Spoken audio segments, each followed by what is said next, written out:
Hey everybody, welcome back to another episode of Watch TV on Beer. I'm your host, Bobby Campbell. You guys are going to be joining me on my journey through the world of craft beer. On today's episode, we're doing Green Flash Road Warrior.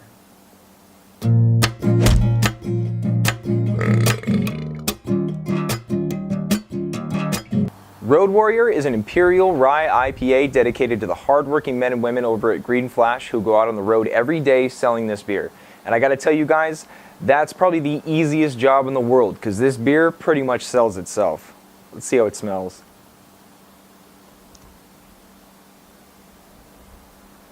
Oh my God. Right off the bat. Huge spicy rye notes. That's incredible.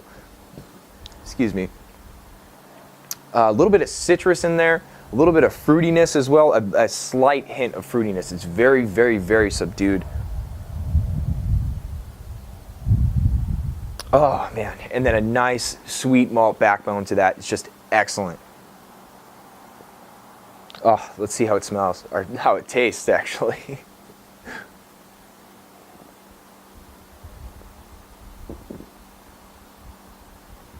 Oh man.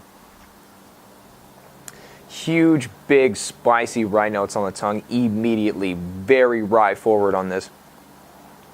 Get a little bit of that citrus as well. And then that fruitiness is even more subdued to me in the flavor than it is in the aroma. A lot of grapefruit bitterness, a big grapefruit bitterness. Almost akin to Sierra Nevada Optimum. It has almost that same kind of grapefruit bitterness, but it's not overwhelming. It's not to the point where you couldn't sit here and drink this beer. But again, that's me. I like higher IBU beers. Oh man, I can't get over the aroma on that. That is so fantastic.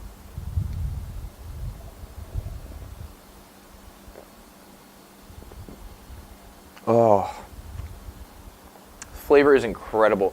That rye does so much to even out that bitterness initially, but no matter what, that bitterness just really grabs hold. That grapefruit rind just kind of beats you up a little bit on the back of the palate. So let's get into the overall on this. All the flavors on this are so amazing. The rye is so up there, and then the citrus comes in very lightly, and then the fruitiness comes in even lighter than that. So there's three different layers. It's like that Bruce Lee film where he's running up and he's fighting all those different guys and stuff, and like the rye is like the big guy.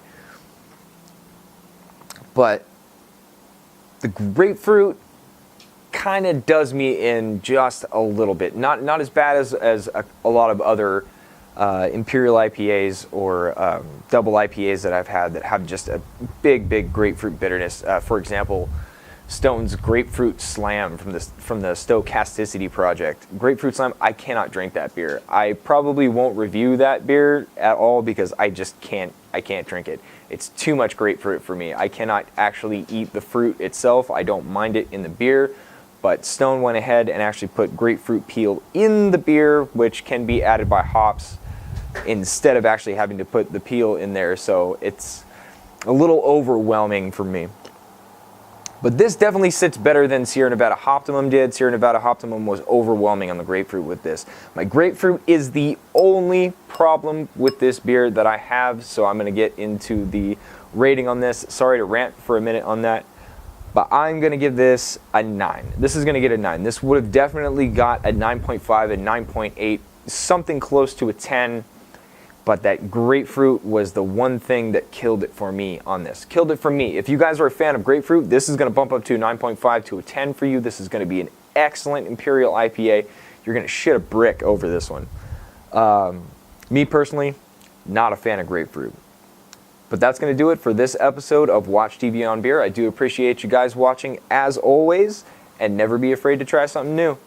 Take care, guys. Cheers.